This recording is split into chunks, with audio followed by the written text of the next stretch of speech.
नमस्कार, बहुत स्वागत है आपका उस शो में जिसका नाम है प्राइम एट 4 और जिसमें आप देखते हैं उन तमाम खबरों को जिनमें होता है पोटेंशियल प्राइम टाइम की बड़ी खबरें बनने का। आज वो खबरें कौन सी हैं और उनमें भी वो खास खबरें कौन सी हैं जो रहने वाली हैं फोकस में, आज आपको प्राइम एट 4 में दिखाएंगे। संसद में फिर जोरदार प्रदर्शन, सोरोस वर्सेस अडानी पर आर पार। नड्डा के आरोपों पर राहुल गांधी ने क्या कहा, दिखाएंगे ये खबर विस्तार से। इसके साथ ही पहले प्रदर्शन अब एक्शन, बांग्लादेशी घुसपैठियों के लिए किसे है टेंशन, डिटेल में ये खबर भी आपके सामने होगी। और इसके अलावा धूमधाम से शादी, मौत तक कैसे आई, बेंगलुरु के इंजीनियर ने क्यों की सुसाइड, 24 मिनट के वीडियो का पूरा सच आपके सामने होगा। और साथ ही दिखाएंगे पहाड़ों पर आया माइनस में टेम्परेचर, मौसम ने मारा पहाड़ों पर हो रही बर्फबारी का मैदानी इलाकों में अब कैसा है असर, वो भी आपके सामने। लेकिन सभा में आज फिर जोरदार हंगामा हुआ। अविश्वास प्रस्ताव के मुद्दे पर यह हंगामा हुआ। कांग्रेस पर संसदीय कार्य मंत्री किरेन रिजिजू का बड़ा हमला, अविश्वास प्रस्ताव लाना सभापति का अपमान, कहा किरेन रिजिजू ने। हमारा आदरणीय जगदीप धनखड़ जी एक ऐसा नेता है जो इस पद में रह करके भी और इस पद के बाहर भी हमेशा किसानों के लिए बात किया है, हमेशा गरीब तबकों के लिए बात किया है। इस देश को, संविधान को, हमारे देश का जो संविधान है इसको रक्षा करने के लिए हर समय उपराष्ट्रपति जी ने पहल किया है। हम लोग गर्व है आदरणीय जगदीप धनखड़ जी राज्यसभा चेयरमैन के रूप में इस कुर्सी पे आसीन है, हम लोग फक्र महसूस करते हैं। और चेयर के खिलाफ कोई भी आप लोग काम करेंगे, इस तरह का नोटिस देने का नाटक करेंगे, हम लोग इसको कामयाब होने नहीं देंगे। और पूरे कांग्रेस पार्टी माफी मांगना चाहिए। सोरोस और कांग्रेस नेतृत्व के बीच में क्या रिश्ता है, वो रिश्ता जो है सदन के सामने में आप लोग बताइए। राज्यसभा में कांग्रेस पर बरसे जेपी नड्डा, सोरोस मुद्दे से ध्यान भटकाने की कोशिश है ये सब। सोरोस मुद्दे पर कांग्रेस को जवाब देना चाहिए। सोरोस और सोनिया में क्या कनेक्शन है बताएं। कांग्रेस विदेशी साजिशों की टूल किट बन गई। 2 दिनों से हमारे लोग इस बात को उठा रहे हैं कि सोरोस और कांग्रेस पार्टी की वरिष्ठतम नेतृत्व का क्या संबंध है और सोरोस और सोनिया गांधी, श्रीमती सोनिया गांधी जी का क्या संबंध है। यह देश के आंतरिक और बाह्य सुरक्षा का सवाल है और यह देश की संप्रभुता पर भी प्रश्नवाचक चिन्ह है। संसद में जारी गतिरोध पर बोले राहुल गांधी, अडानी मुद्दे से ध्यान भटकाने की कोशिश है ये। वो अडानी के मामले पर चर्चा नहीं चाहते, मुझ पर आरोप लगाते हैं तो लगाते रहें, मुझे कोई फर्क नहीं पड़ता, हम सदन को चलाना चाहते हैं, कहा राहुल गांधी ने। अडानी पे डिस्कशन नहीं चाहते हैं, वो अडानी से डिस्ट्रैक्ट कराना चाहते हैं और डिस्ट्रैक्शंस करते रहते हैं। आप जानते हो, मैं भी जानता हूँ, एंड में हम छोड़ेंगे नहीं। राहुल जी, जॉर्ज सोरोस से रिश्तों की बात लगातार कर रहे हैं। तरफ से जॉर्ज सोरोस को लेकर बात की जा रही है, तो हाँ, वो तो आरोप लगाते जाएंगे। हमने कहा देखिए, हाउस चलना चाहिए, ठीक है, और हम जो भी आरोप लगाए मेरे ऊपर लगाते जाइए, लगाते जाओ, कोई फर्क नहीं पड़ता, हम हाउस को चलाएंगे। जम्मू कश्मीर के कुपवाड़ा में आतंकी साजिश नाकाम की गई। आज फिर सुरक्षा बलों ने एक आईईडी को डिफ्यूज किया। बारामूला हंदवाड़ा रोड पर मिले आईईडी को नष्ट किया। सेना और राष्ट्रीय राइफल्स का यह ज्वाइंट ऑपरेशन रहा जिसमें इंप्रोवाइज्ड एक्सप्लोजिव डिवाइस को डिफ्यूज करने का काम किया गया। लगातार सेना की तरफ से ऐसे अभियान चलाए जा रहे हैं जहां इस तरीके के आईईडी को जहां भी पता चल रहा है उसको डिफ्यूज करने का काम किया जा रहा है। और प्राइम एट 4 में लगातार ये खबरें हम आपको बता भी रहे हैं। 2 दिन पहले ही नॉर्थ कश्मीर के बारामूला के पट्टन इलाके में पुलिस और सुरक्षा बलों ने एक आईईडी को निष्क्रिय किया। सोमवार को श्रीनगर बारामूला हाईवे पर सुरक्षा बलों को गश्त के दौरान एक संदिग्ध बैग मिला था। संदिग्ध बैग की जांच के लिए फॉरेन बॉम्ब डिस्पोजल स्क्वाड मौके पर बुलाया गया। बैग में मिले आईडी की पुष्टि हुई, जिसके बाद इस आईडी को भी कंट्रोल्ड ब्लास्ट के जरिए निष्क्रिय किया गया और अब 2 दिन बाद कुपवाड़ा के लंगेट एरिया में बारामूला हंदवाड़ा रोड पर यह विस्फोटक पाया गया। और सुप्रीम कोर्ट के वकील विष्णु शंकर जैन को मिली धमकी। सोशल मीडिया प्लेटफॉर्म पर आरोपी ने किया पोस्ट, मुसलमानों इसका चेहरा अच्छे से पहचान लो। विष्णु शंकर जैन को दंगे का मास्टरमाइंड बताया। जैन ने साइबर थाने में मुकदमा दर्ज कराया। सोशल मीडिया प्लेटफॉर्म पर निधि झा नाम के अकाउंट से धमकी आई, मुसलमानों इसका चेहरा अच्छे से पहचान लो, इसमें लिखा हुआ था। यहां पर आप देख रहे हैं वो ट्विटर हैंडल, वो एक्स हैंडल जिसमें लिखा हुआ है निधि झा। निश्चित रूप से यह पहचान गलत पहचान होगी और इसमें लिखा क्या हुआ है वो जरा देख लीजिए। इसका चेहरा अच्छे से पहचान लो। समाजवादी पार्टी की मीडिया सेल, अखिलेश यादव जी, साथ ही साथ ओवैसी जी और वहां के जो कंसर्न एमपी हैं। अगर मुझे कुछ भी होता है तो इसके रिस्पॉन्सिबल ये सारे लोग होंगे। उसका कारण है इन्होंने मिस इन्फॉर्मेशन हर जगह फैलाई है। और मिस इन्फॉर्मेशन क्या फैलाई है कि मैं जब वहां पे सर्वे करने जा रहा था तो जय श्री राम के नारे लगाते हुए जा रहा था और एक भीड़ को लेकर जा रहा था जो जय श्री राम के नारे लगा रही थी, जिसकी वजह से दंगा हो गया और जिसकी वजह से 5 लोगों की मृत्यु हो गई। तो इस तरह की मिस इन्फॉर्मेशन फैलाना मुझे लगता है सरासर गलत है। और ये बड़ी खबर दिल्ली से है। दिल्ली से खदेड़े जाएंगे बांग्लादेशी घुसपैठिए। एलजी ने दिल्ली पुलिस कमिश्नर को दिया आदेश, 2 महीने में दिल्ली से खदेड़े जाएंगे घुसपैठिए। एलजी के आदेश के बाद एक्शन मोड में दिल्ली पुलिस। घुसपैठियों को खदेड़ने का काम किया जाएगा दिल्ली से। एलजी के आदेश के बाद एक्शन मोड में है दिल्ली पुलिस। एलजी के आदेश के बाद बांग्लादेशी घुसपैठियों पर एक्शन हो रहा है। घुसपैठियों को लेकर दिल्ली पुलिस एक्टिव हो गई है। बांग्लादेशी घुसपैठियों की पहचान शुरू हो गई है। क्राइम ब्रांच की टीम भी एक्शन में है। पहचान पत्र बनाने वालों पर भी कड़ा एक्शन लिया जाएगा। हिंदी कुंज के एक स्लम एरिया में है जहां पर दिल्ली पुलिस की टीम पहुंची है और यहां पर रह रहे लोगों के डॉक्यूमेंट्स चेक किया जा रहा है कि वो लोग कहां के रहने वाले हैं, क्या वो अवैध रूप से रह रहे बांग्लादेशी हैं। यहां पर इस तरीके की चेकिंग की जा रही है। अगर वो निकलते हैं, अगर वो बांग्लादेशी पाए जाते हैं तो किस रूट से भारत में आए हैं, कब से भारत में आ रहे हैं, इसकी पूरी विस्तृत रिपोर्ट तैयार की जाएगी जो रिपोर्ट एलजी को भेजी जाएगी। और दिल्ली पुलिस यहाँ पर अब न सिर्फ इस इलाके में बल्कि अलग अलग इलाकों में इस तरीके से एक स्पेशल ड्राइव चला रही है। कुछ दिन पहले दिल्ली पुलिस दिल्ली के उपराज्यपाल से एक प्रतिनिधि मंडल मिला था जिसमें कुछ मुस्लिम सामाजिक कार्यकर्ता थे और उन्होंने इस बात की डिमांड की थी कि दिल्ली के अंदर अवैध रूप से जो रह रहे बांग्लादेशी हैं उनकी पहचान की जाए, उनके खिलाफ सख्त एक्शन लिया जाए। भारत और बांग्लादेश सीमा पर आतंकी साजिश का खुलासा हुआ है। बांग्लादेश में जेल से भागे आतंकियों ने गिरोह बना लिया है। पाकिस्तानी हथियारों से वो किसी वारदात को अंजाम देने की फिराक में है। बांग्लादेश सीमा पर कोई बड़ा आतंकी हमला हो सकता है। खुफिया एजेंसियों की रिपोर्ट से बड़ी साजिश का खुलासा हुआ है। बांग्लादेश सीमा पर आतंक की नई साजिश का खुलासा हुआ है। खुफिया दस्तावेजों के हवाले से चौंकाने वाला खुलासा सामने आया है, जिसमें साफ तौर पे ये बताया गया है कि किस तरीके से एक नया संगठन बनाया गया है जो भारत बांग्लादेश सीमा पर आतंकवादी हमला कर सकता है। बांग्लादेश में जेल से भागे हुए अपराधियों और आतंकवादियों का ये संगठन तैयार किया गया है और बाकायदा 50 सदस्यीय संगठन जिसको आतंकवादी संगठन हरकते उल जिहाद ने तैयार किया है। इतना ही नहीं, बांग्लादेश की अंतरिम सरकार के 3 सलाहकार जो हैं वो भी इस संगठन को समर्थन दे रहे हैं। अब आपको विस्तार से बता देता हूं कि खुफिया रिपोर्ट असल में बता क्या रही है। बॉर्डर पर जेल से भागे अपराधियों और आतंकियों ने एक नया गिरोह तैयार किया है। इसमें 50 सदस्यीय ये पूरा गैंग है, ये संगठन है। इसे आतंकी संगठन हरकतुल जिहाद ने तैयार किया है। इस आतंकी संगठन को पाकिस्तानी खुफिया एजेंसी ISI का पूरा सपोर्ट है। इतना ही नहीं, यूनुस सरकार के प्रभावशाली लोगों का हाथ भी इसको संरक्षण देने के लिए है। इन आतंकियों को पाकिस्तानी हथियारों के साथ साथ पैसे भी मुहैया कराए जा रहे हैं। एक तरफ दिल्ली को बांग्लादेशी घुसपैठियों और रोहिंग्याओं से खाली कराने की तैयारी हो रही है, दूसरी तरफ जम्मू कश्मीर के मुख्यमंत्री उमर अब्दुल्ला से लेकर उनके पिता फारूक अब्दुल्ला रोहिंग्याओं के साथ हमदर्दी जता रहे हैं।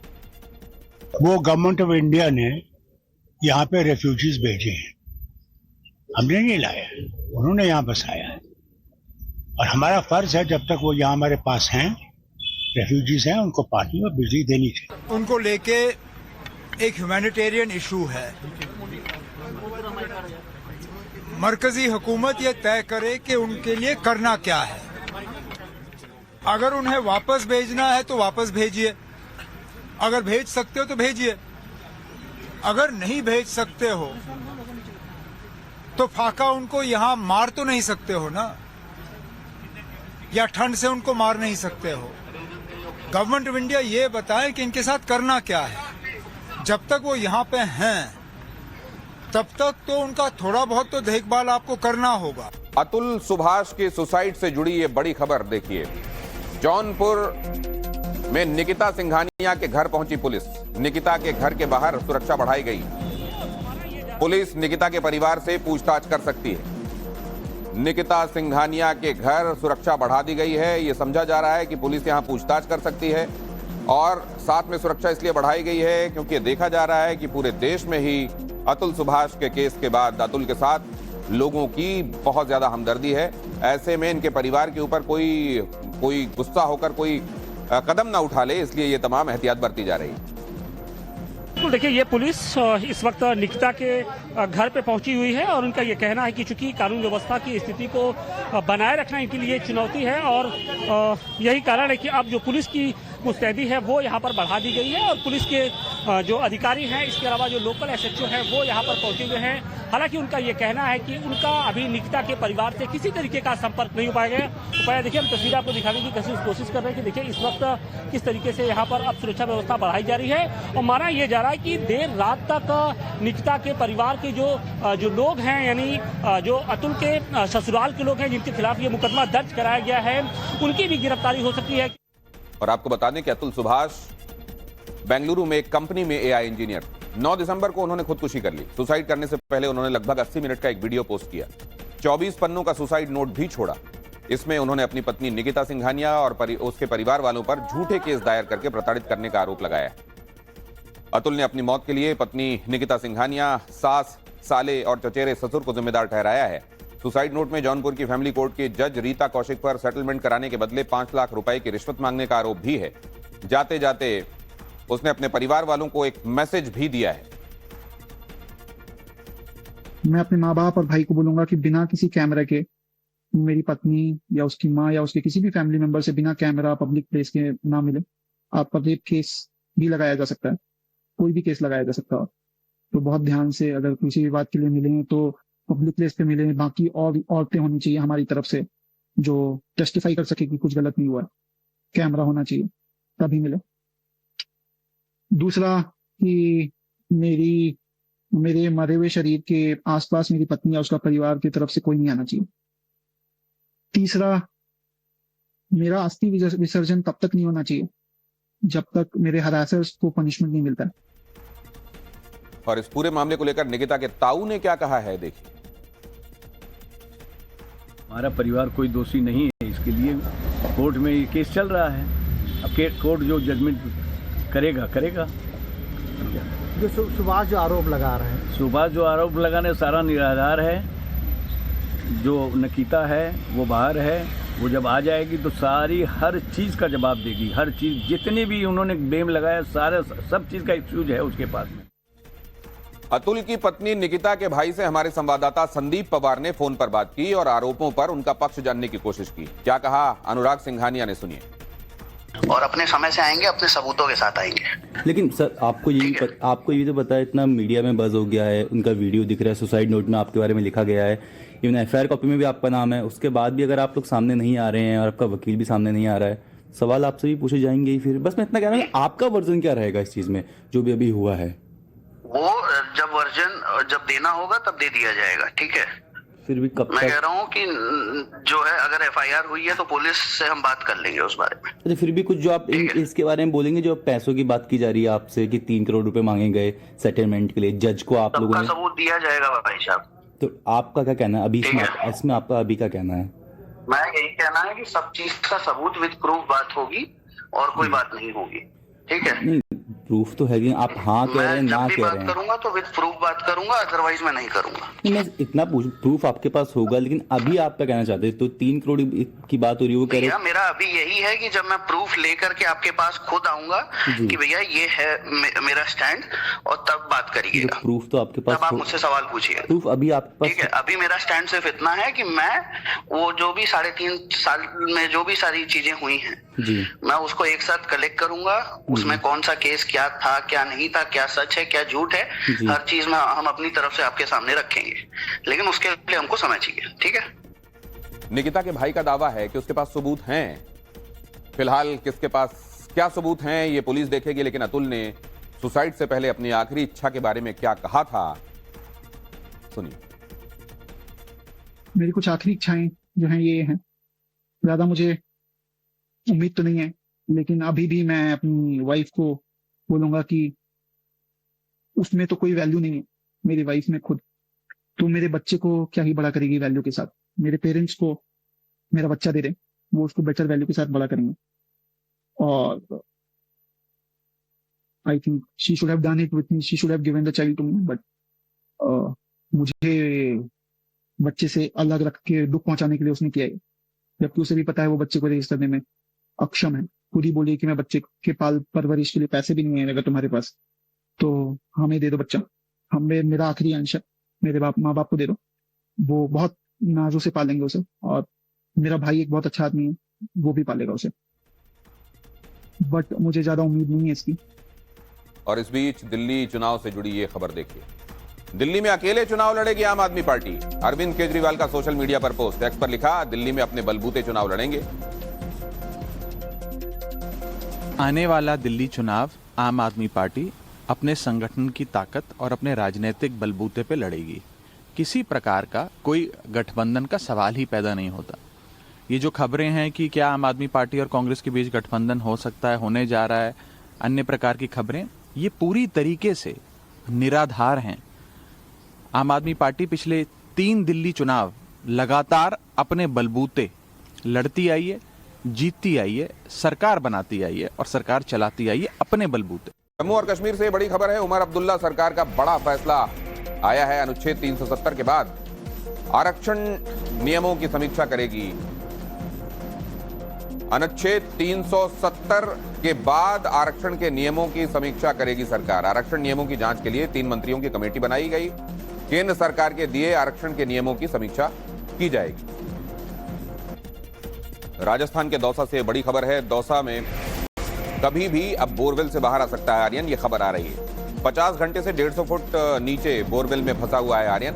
बोरवेल के बगल में एक पैरेलल टनल बनाई गई है। 125 फीट तक हो चुकी है खुदाई। राजस्थान के दौसा में बोरवेल में गिरे 5 साल के आर्यन को बचाने के लिए यह रेस्क्यू ऑपरेशन दिन रात चलाया गया है। इस ऑपरेशन को 50 घंटे से ज्यादा का वक्त बीत गया है, लेकिन अभी तक आर्यन को बाहर नहीं निकाला जा सका है। सोमवार को 150 फीट नीचे बोरवेल में गिरे आर्यन को निकालने के लिए बोरवेल के बगल में एक टनल बनाई जा रही है। 125 फीट तक टनल की खुदाई हो चुकी है और कहा यह जा रहा है कि अब आर्यन को किसी भी वक्त बाहर निकालने में सफलता मिल सकती है।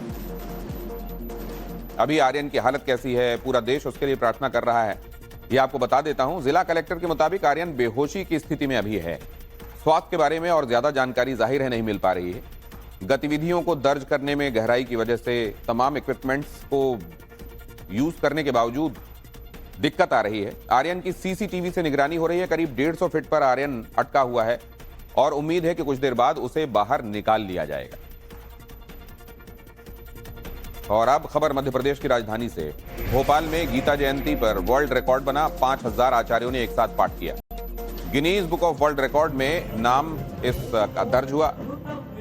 भगवान कृष्ण का जीवन प्रेरणा से भरा हुआ है। इस मौके पर मध्य प्रदेश के मुख्यमंत्री ने कहा, गीता जयंती के मौके पर आज भोपाल में ये वर्ल्ड रिकॉर्ड बनाया गया।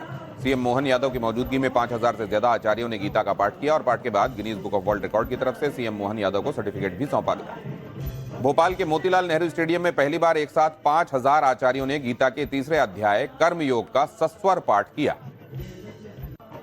आज के इस उथल पुथल भरी दुनिया में जब हम सब देख रहे हैं डरावना माहौल बना हुआ है, ऐसे में ये पवित्र गीता जी की तरफ जो हमारा सनातन धर्म का जो इतिहास है वो हमको फिर लालायित करता है। आओ हम सब सनातन धर्म को जाने। और जम्मू कश्मीर में से हिमाचल तक भारी बर्फबारी हो रही है। लगातार हम आपको बता रहे हैं करीब हफ्ते भर से इस बर्फबारी का दौर चल रहा है। जो जिला में पारा -22 तक पहुंच गया है।